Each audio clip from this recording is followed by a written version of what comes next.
যেখানে পাহাড় ছুঁয়ে যায় মেঘ আর প্রকৃতির নীরবতাই সবচেয়ে বড় সুর, সেখানেই লুকিয়ে আছে এক অপরূপ সৌন্দর্যময়ী উপত্যকা। এ যেন এক প্রকৃতির নিজস্ব ক্যানভাস। এখানে আজও বেঁচে আছে মনপা সম্প্রদায়ের ঐতিহ্য, কাঠের ঘর, প্রার্থনার পতাকা আর পাহাড়ি হাওয়ায় ভেসে আসা শান্তির অনুভূতি। কোনো ভিড় নেই, নেই কোনো শহরের কোলাহল, শুধু নিঃশব্দ প্রকৃতি, বরফে ঢাকা পাহাড়ে ঘেরা সবুজ তৃণভূমি আর স্বচ্ছ নীল শান্তি নদী। আর এই শান্তি নদীকে ঘিরে গড়ে উঠেছে এই উপত্যকাটি, যার নাম হলো শান্তি ভ্যালি।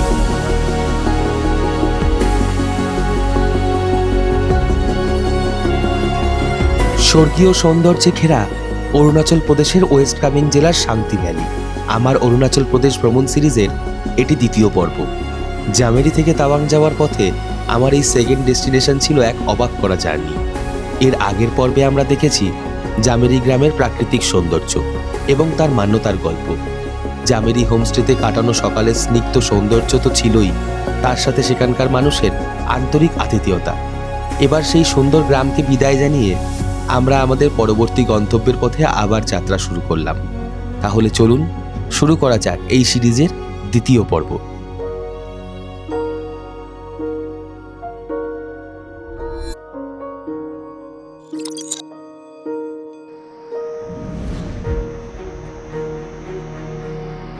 এখন আছি আমরা আমাদের হোমস্টে থেকে একটুই দূরে একটা মনেস্ট্রি আছে, যেটা হোমস্টে থেকে দেখা যাচ্ছিল।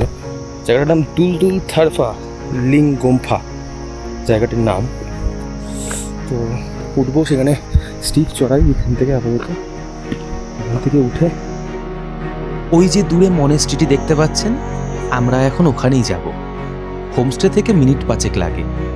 এই সিরিজের প্রথম পর্বটি আমি যেখানে শেষ করেছিলাম, এই পর্বটি কিন্তু ঠিক সেখান থেকেই শুরু। এর আগের ভিডিওটি যদি আপনি না দেখে থাকেন তাহলে অবশ্যই একবার দেখে নেবেন, ডেসক্রিপশন বক্সে লিঙ্ক দেওয়া রইল। জামেরিতে এলে এই মনেস্ট্রিতে একবার অবশ্যই ভিজিট করবেন। একদম নতুন মনেস্ট্রি, এখনও কনস্ট্রাকশনের কাজ শেষ হয়নি।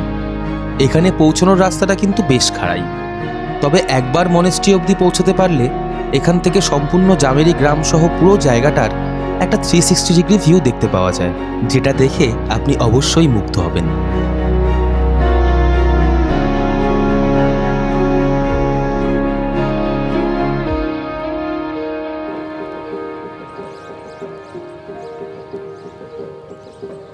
অপূর্ব সুন্দর কারুকার্যের নিদর্শন এই মনেস্ট্রি।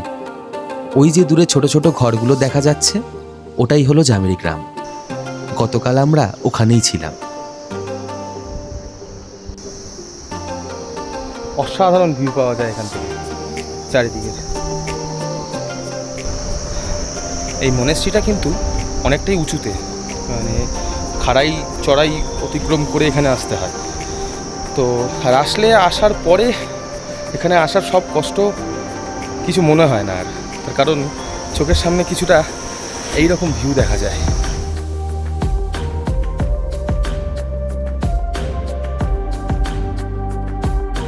এখন ঘড়িতে সকাল 10:30। আজ আমাদের প্রায় 80 কিলোমিটারের জার্নি। আমাদের চেষ্টা ছিল বিকাল বিকাল শান্তি ভ্যালিতে পৌঁছানোর।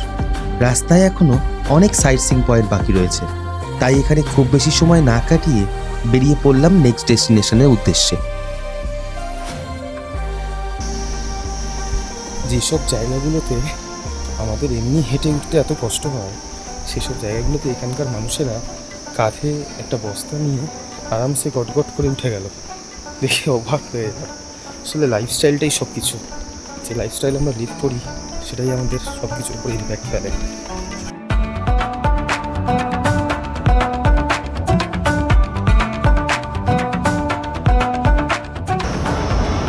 আজকের ডেস্টিনেশনের একটা সেকেন্ড সাইট সিইং পয়েন্ট, জায়গাটার নাম হচ্ছে নাগ মন্দির। তার কারণটা হচ্ছে এই যে একটা নাগ মন্দির রয়েছে, এই পিছনে একটা স্টোরি আছে। স্থানীয় লোককাহিনী অনুসারে এই এলাকা দিয়ে যখন রাস্তা তৈরির কাজ হচ্ছিল, তখন দুটি সাপ, একটি মেল এবং একটি ফিমেল, এখানে জল খেতে আসতো। দুর্ভাগ্যবশত নির্মাণ কাজের সাথে যুক্ত কর্মীরা মেল সাপটিকে মেরে ফেলে। এতে ফিমেল সাপটি ক্ষিপ্ত হয়ে ওঠে এবং তারপর থেকেই শুরু হয় এই এলাকায় নানান দুর্ঘটনা। এবং এখানকার ওয়ার্কার্সরা প্রচুর পরিমাণে সাপ এই এলাকায় দেখতে পায়। এরপর স্থানীয়দের উদ্যোগে এবং এখানকার ওয়ার্কার্সরা মিলে এই নাগ মন্দিরটি নির্মিত করেন।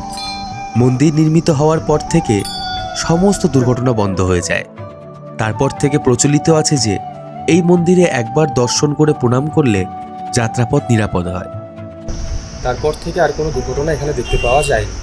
তো এই জন্য এই জায়গাটা খুবই ইম্পর্ট্যান্ট, এবং যারা এখান থেকে যায় তারা একবার অন্তত এখানে এসে নাগমাতার দর্শন করে প্রণাম করে তারপর সামনে এগোয়। এটাই ছিল এখানকার গল্প।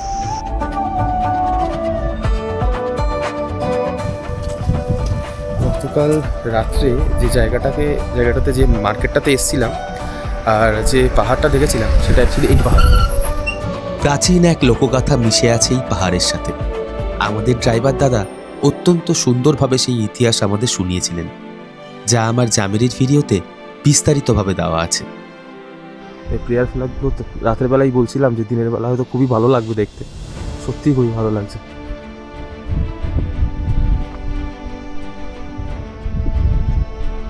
বেরিয়ে যাবো এখান থেকে এবার, জামিরিকে বাই বাই করে এবার আমরা এগোবো শান্তি ভ্যালির দিকে।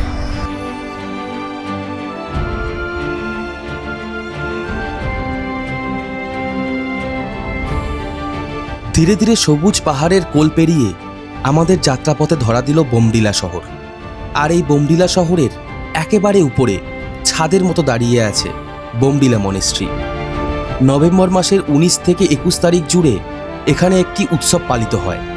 আর আজ 19 তারিখ। সৌভাগ্যবশত আমরা এই দিনে এখানে পৌঁছেছি। এখন আমরা আছি বোমডিলা মনেস্ট্রিতে। এখানে এসে জানতে পারলাম যে এখানে আজকে কোনো একটা মনেস্ট্রিতে কোনো একটা অনুষ্ঠান চলছে, রিচুয়াল হচ্ছে। প্রচুর মানুষ এখানে আজকে জড়ো হয়েছে। কি অনুষ্ঠান ঠিক আমিও জানি না। তো এই যে আজকে হয়তো মনেস্ট্রিতে এন্টার করার সুযোগ পাবো না, তো বাইরে থেকে এসে মনেস্ট্রিটা দেখতে হবে। প্রচুর মানুষের আজকে সমাগম এখানে। উৎসবটির নাম ধ্রুব ছোট চিহ্ন। উৎসবের আমেজে মুখরিত চারিপাশ। উৎসবের সময় মনেস্ট্রির ভিতরে প্রবেশ করা সম্ভব না হলেও বাইরের চত্বর ছিল দেখার মতো। বেসিক্যালি প্রথমবার আমি এমন টাইমে এরকম টাইমে মনেস্ট্রিতে এসেছি যেখানে কোনো একটা অনুষ্ঠান হচ্ছে। তো সেইভাবে আমার নলেজ নেই এর আগে এরকম কোনো ফাংশন অ্যাটেন্ড করা, বাট এই প্রথমবার এলাম। রঙিন ঐতিহ্যবাহী পোশাকে সুসজ্জিত মানুষজন আর মঙ্কদের ভিড়ে এক উৎসবের মেজাজ। চারিদিকে নানা জিনিসপত্রের পসরা, প্রচুর দোকানপাট, হরেক রকম জিনিস বিক্রি হচ্ছে। এই উৎসবের স্পন্দনটা অনুভব করা এক কথায় অন্যরকম অভিজ্ঞতা। এখানে অ্যাকচুয়ালি পুরোপুরি মেলা বসেছে। প্রচুর শপস আছে, প্রচুর শপস, অনেক কিছু পাওয়া যাচ্ছে। মানুষজন এখান থেকে কেনাকাটাও করছে প্রচুর পরিমাণে। খাবারের দোকান, এখানে ফুচকাও পাওয়া যায়।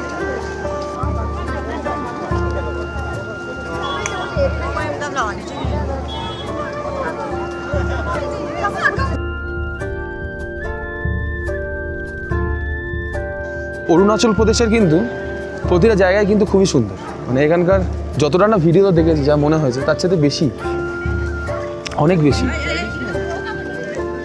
হ্যালো হ্যালো হ্যালো, आपका नाम क्या है? What's your name? What is your name? Tata. Bomdila monastery দেখে খানিকটা এগিয়ে এসে আমরা একটা জায়গায় দাঁড়িয়েছি। এখানে আমরা লাঞ্চ করব। পিছনে দোকান আছে, ওখানে আমরা লাঞ্চ করব। আর ওখানে এই রেস্টুরেন্টটার পাশেই ভিউ অসাধারণ।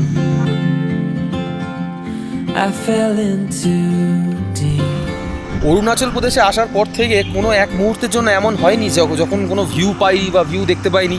যে কোনো জায়গায় আপনি দাঁড়িয়ে যান, আপনি মুগ্ধ হয়ে যাবেন।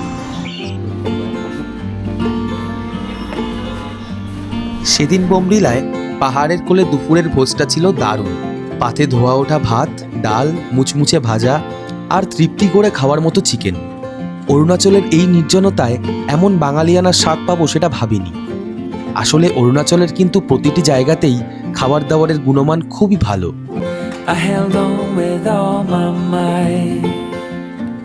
Still waiting on that last goodbye. Bomdila থেকে তাওয়াং যাওয়ার পথে দিরাং ভ্যালিতে পৌঁছানোর কিছুটা আগেই ডান দিক থেকে একটি রাস্তা ঢুকে গেছে। এই রাস্তা ধরেই লাঞ্চ সেরে আমরা ছুটলাম আমাদের আজকের দিনের লাস্ট ভিজিটিং পয়েন্টের দিকে। বোমডিলা থেকে প্রায় ৪৫ কিলোমিটারের পাহাড়ি পথ। রাস্তার কন্ডিশন কিন্তু বেশ খারাপ, তবে এটাও একটা রোমাঞ্চকর অভিজ্ঞতা। এখানে ভিজিট করতে হলে আপনারা আপনাদের ড্রাইভারের সাথে অবশ্যই কথা বলে নেবেন। চারিদিকে কমলালেবুর বাগানে ঘেরা এই অপূর্ব রাস্তা দিয়ে আমরা চলেছি এক রূপকথার গ্রামের খোঁজে। যারা পাহাড় আর ইতিহাস ভালোবাসেন তাদের জন্য কিন্তু এটা মাস্ট ভিজিট প্লেস। সেই এনশিয়ান্ট সময়কাল থেকে হাজারো ইতিহাসের সাক্ষী হয়ে দাঁড়িয়ে রয়েছে অরুণাচল প্রদেশের এই সবচাইতে পুরনো গ্রামটি, যার নাম থেমবাং হেরিটেজ ভিলেজ।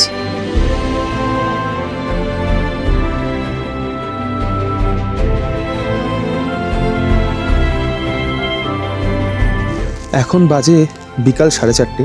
তো অনেক ঝুট ঝামেলার পরে আমরা শেষে পৌঁছালাম থেমবাং হেরিটেজ ভিলেজ। তো এখন অরুণাচল প্রদেশে তো একটু তাড়াতাড়ি সন্ধে নামে, সেই কারণে অলরেডি সন্ধে হয়ে গেছে। আকাশে মেঘও প্রচুর, জানি না আজকে বৃষ্টি হওয়ার সম্ভাবনা কিনা, দেখে বুঝতে পারছি না। তো আমরা এখন ঢুকবো থেমবাং হেরিটেজ ভিলেজে। এই যে এই রাস্তাটা দেখছেন, এটার থেকে এই সিঁড়ি দিয়ে উঠতে হবে থেমবাং হেরিটেজ ভিলেজ। ওই হচ্ছে গেট। তো চলুন এগোনো যাক। থেমবাং শুধু একটি গ্রাম নয়, এটি একটি লিভিং হেরিটেজ। 2000 বছর আগে দুর্গের আকৃতিতে তৈরি হওয়া এই গ্রামটিতে বর্তমানে প্রায় 60-70টি মনপা পরিবারের বাসস্থান। আজও এই গ্রামের আনাচে কানাচে ছড়িয়ে আছে প্রাচীন সমাজের স্থাপত্য এবং সংস্কৃতির নিদর্শন। থেমবাং ভিলেজের পুরনো নাম ছিল ইউল পেমা চেন, অর্থাৎ লোটাস লাইক ভিলেজ। এমন নাম হওয়ার পিছনে এই গ্রামের আকৃতিই প্রধান কারণ। বলা হয় উপর থেকে দেখলে এই গ্রামটিকে লোটাস ফ্লাওয়ার অর্থাৎ পদ্ম ফুলের মতো দেখতে লাগে। এখানকার বহু প্রাচীন কাঠের এবং পাথরের তৈরি ঘরগুলি আজও অক্ষতভাবে দাঁড়িয়ে রয়েছে। এত প্রাচীন গ্রাম যখন বলার অপেক্ষা থাকে না, বহুবার বহিরাগত আক্রমণের শিকারও হতে হয়েছে। এই কারণেই এই গ্রামটিকে পাহাড়ের একদম উপরে দুর্গের মতো আকৃতিতে তৈরি করা হয়েছিল। সে যুগে প্রতিদিন সানসেটের সময় এখানকার গেট বন্ধ করে দেওয়া হতো এবং চিৎকার করে সবাইকে জানান দেওয়া হতো গেট বন্ধের কথা, যাতে কোনো গ্রামবাসী যদি গ্রামের বাইরে থেকে যায় তাহলে যেন তারা নির্দিষ্ট সময়ের মধ্যে গ্রামের মধ্যে প্রবেশ করে যেতে পারে। এই জায়গাটি নিয়ে আমার কৌতূহলের শেষ ছিল না। ইচ্ছে ছিল আরও কিছুক্ষণ সময় এখানে কাটানোর, তবে সেদিন সময়ের ছিল বড্ড অভাব। সূর্য ডুবে অন্ধকার নেমে এসেছে। আমাদের এখনও প্রায় 30 কিলোমিটার ট্রাভেল করে পৌঁছাতে হবে শান্তি ভ্যালিতে আমাদের আজকের হোমস্টেতে। এখন সন্ধ্যে 6টা বাজে। তো এইমাত্র আমরা এসে পৌঁছেছি আমাদের শান্তি ভ্যালিতে, আমাদের হোমস্টেতে। একটু লেট হয়ে গেছে, সন্ধে হয়ে গেছে, অন্ধকার হয়ে গেছে একদম। এখানে একটু তাড়াতাড়ি সূর্য ডুবে যায়, তো লেট হলো কারণ থেমবাং ভিলেজে গেছিলাম আমরা, আপনাদেরকে দেখিয়েছি একটু আগে। তো আমাদের এই হোমস্টেতে এসে দেখছি যে সব জায়গায় তো লাইট জ্বলছে, খুবই সুন্দর লাগছে হোমস্টেটা। কালকে সকালবেলা পুরো আশপাশটা ঘুরে দেখবো এবং এক্সপ্লোর করব, কিন্তু তার আগে একটু দেখিয়ে দিই যে রাতের বেলা আমাদের এই হোমস্টেটা কেমন দেখতে লাগছে। আর হোমস্টে সংক্রান্ত সমস্ত ডিটেলস আমি ডেসক্রিপশন বক্সে প্রোভাইড করে দেবো। সো আপনাদের যদি কোনো রকম প্রয়োজন হয় বা মনে হয় যে এই হোমস্টেতে থাকবেন, তাহলে চেক করে নিতে পারেন ডেসক্রিপশন বক্স। দেখুন লেখা আছে আই লাভ নেচার। অ্যাকচুয়ালি এই হোমস্টেটার নাম হচ্ছে নেচার লাভ হোমস্টে শান্তি ভ্যালি। তো এই যে কটেজ, তো আমি অ্যাকচুয়ালি বুকিং করেছিলাম তখন আমি এই কটেজগুলোর এক্সপেকটেশন নিয়ে অ্যাকচুয়ালি বুকিং করেছিলাম, মিথ্যে কথা বলবো না। কারণ আমি বুঝতে পারিনি যে ওদের এই কটেজটা একদমই নতুন। এই যে কটেজটা বানিয়েছে এটা একদমই নতুন। এখানে একটা বিশেষত্ব আছে যেটা আমি একটু পরে ওখানে গিয়ে দেখাবো। পুরো হোমস্টেটা রাতের বেলা আলো জ্বলাকালীন খুবই সুন্দর লাগছে দেখতে। এটা রিসেপশন এরিয়া এবং কিচেন এরিয়া। তো এইখানে রান্নাবান্না হচ্ছে সব। আমরা একটু পরে বারবিকিউ এবং বনফায়ারের জন্য বলেছি। চলুন আপনাদেরকে একটু রুমটা দেখিয়ে নিয়ে আসি, রুমটা কেমন। যে বিশেষত্বের কথাটা বলছিলাম সেটা একটু দেখাই যে কী জিনিস আছে এখানে। এই হচ্ছে আমাদের রুম, এটা হলো আমার রুম।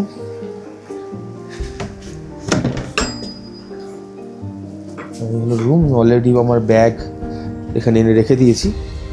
তো এই হলো আমার বেড, ডবল বেড, যথেষ্ট বড়, দুজন আরামসে এখানে ঘুমাতে পারে, কোনো প্রবলেম হয় না। ফ্যান দিয়েছে, যদিও জানি না এখানে হয়তো গরম পড়তে পারে গরমকালে খুবই, তবে এখন তো ফ্যানের কোনো প্রয়োজন নেই। আর উপরে উডেন ফিনিশ আছে। আর এটা বাথরুমটা দেখাবো।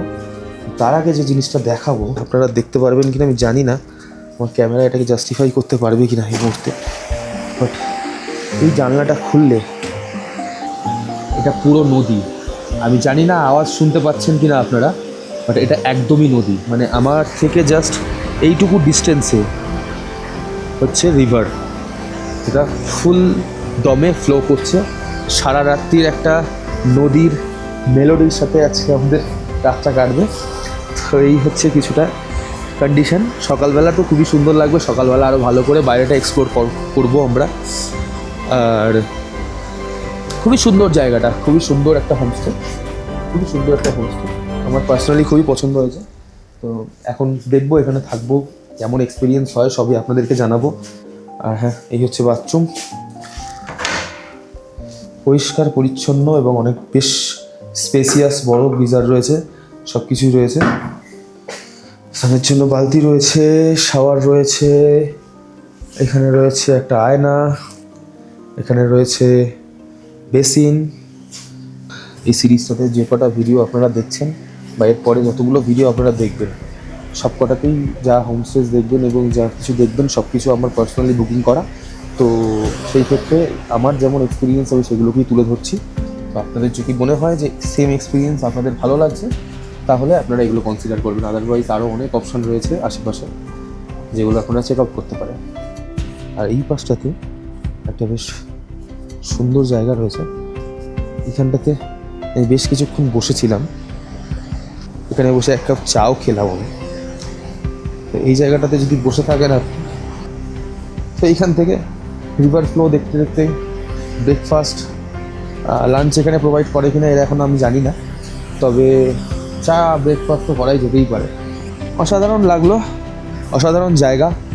এখনও অবধি আমাদের অরুণাচল প্রদেশ ট্রিপটা খুবই সুন্দর যাচ্ছে, কিন্তু এক কথায় বলা যেতেই পারে অরুণাচল প্রদেশ সম্বন্ধে আমাদের যা পার্সোনালি ধারণা থাকে প্রতিটা মানুষের, এই জায়গাটা তার চাইতে বেশি সুন্দর, তার চাইতে বেশি কিছু এখানে রয়েছে। শুধু জাস্ট সেগুলোকে দেখার জন্য এখানে আসাটা খুব প্রয়োজন। এবার করব আমরা বনফায়ার, তাই জন্য এই রিভার সাইডে লাগাতে বলেছি বনফায়ারটাকে, অ্যারেঞ্জমেন্ট করে দিয়েছে হোমস্টে থেকে। এই যে বনফায়ার চলতে শুরু করেছে, এর উপরে হবে চিকেন বারবিকিউ। আর এই হলো শান্তি রিভার। তারা ঝলমলে আকাশের নিচে শান্তি নদীর পাশে বসে বারবিকিউয়ের আমেজ এক আলাদাই অভিজ্ঞতা। সময়টা যেন থমকে গিয়েছিল। বারবিকিউর গুরুভোজের পরে সেদিন রাতে খুব একটা খিদে ছিল না। ডাল ভাত, ডিমের অমলেট আর সামান্য ভাজা, এই হালকা খাওয়া দাওয়ার পর সোজা চলে গেলাম রুমের দিকে। সারাদিনের ক্লান্তিকে বিদায় জানিয়ে নিজেদের রুমে ফিরে গিয়ে একটু নিশ্চিন্ত ঘুম, ব্যাস এটুকুই সেদিনের চাহিদা ছিল। দারুণ দারুণ লাগছে, এক কথায় অসাধারণ, খুবই ভালো লাগছে এই জায়গাটাতে।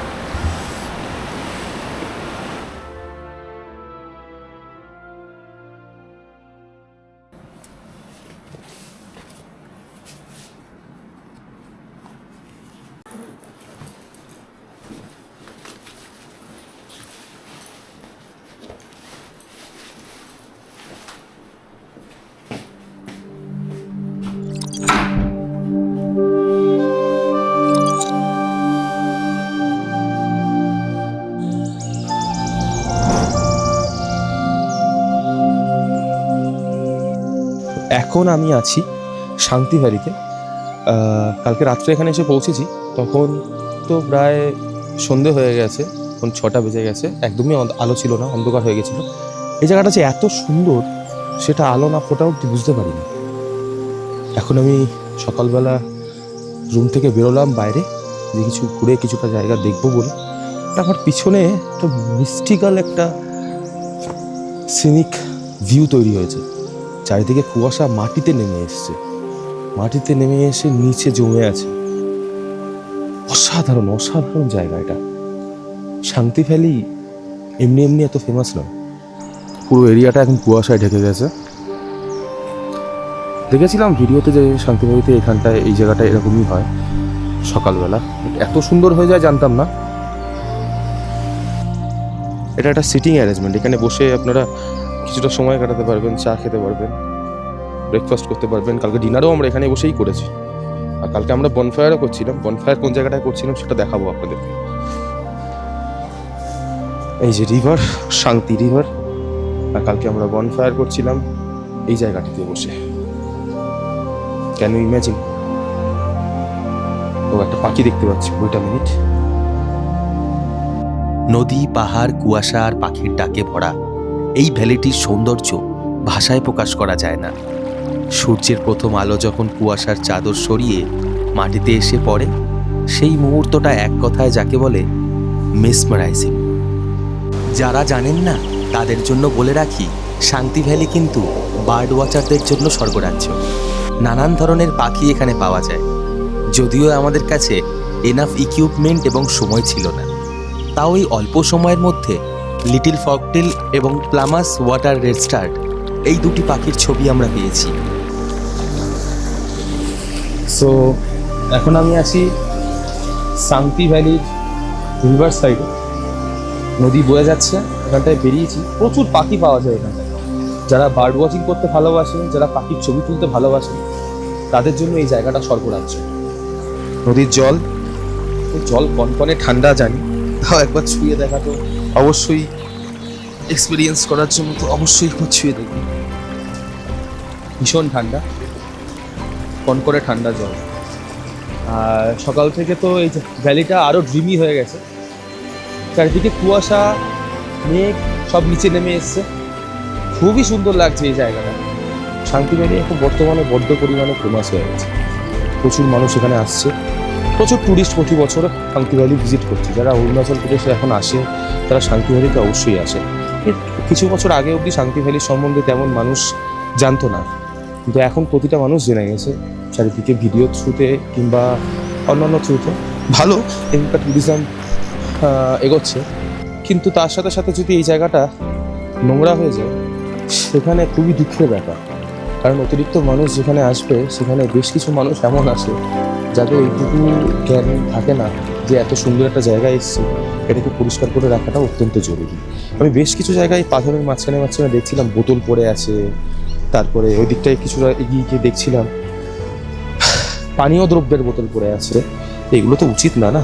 এখানে প্রতিটা মানুষ আসে ঘুরতে, এক্সপিরিয়েন্স করতে, এখানকার ড্রিমি নেচার দেখতে। তো সেখানে যদি এসে ট্র্যাশেস দেখতে পায়, আবর্জনা দেখতে পায়, কিন্তু এক্সপিরিয়েন্স খারাপ হবে। তো সেই জন্যই বলছি আপনারা আসুন, নিজের দায়িত্বে আসুন এবং এই জায়গাটিকে নিজের দায়িত্ব নিয়ে পরিষ্কার পরিচ্ছন্ন রাখার চেষ্টা করুন। আর এই জায়গাটা যতটা এক্সপেক্ট করেছিলাম, যা ভেবেছিলাম যে শান্তি ভ্যালি যতটা সুন্দর হবে, তার চাইতে ওয়ে বেটার। তবে আপনাদেরকে যদি এইরকম নিরাপত্তা বা এরকম নিশ্চুপ কোনো জায়গাতে ফিল করতে হয়, তবে যেটা বললাম আপনাকে, একটু এগিয়ে আসতে হবে। একটু খারাপ রাস্তা হলেও এগিয়ে গিয়ে হোমস্টে বুক করুন, দূরের দিকের হোমস্টে বুক করুন। তাহলে এরকম ফাঁকা জায়গা, ফাঁকা কোনো মানুষ নেই, কিছু নেই, জাস্ট আমি একা। পুরো এলাকাতে আমি এখন একা দাঁড়িয়ে আছি। এরকম এক্সপিরিয়েন্স করতে হলে একটু দূরে তো আসতেই হবে।